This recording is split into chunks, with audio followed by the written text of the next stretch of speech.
करे तू इंस्टाग्राम चलावेली का? हाँ हो मोरे राजा, बड़ा आवेला मजा। कमीनी, तू ये सब छोड़ दे। ऐसे कैसे मैं इंस्टाग्राम छोड़ दूं राजा?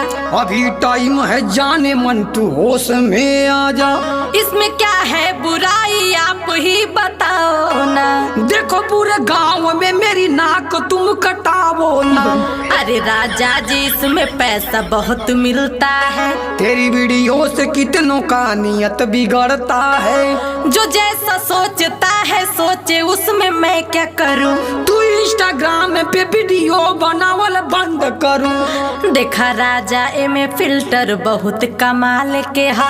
हाई वीडियो तो सारे टिल्ठुआ के माल कहो। मान जाए राजा, हमके वीडियो तू बना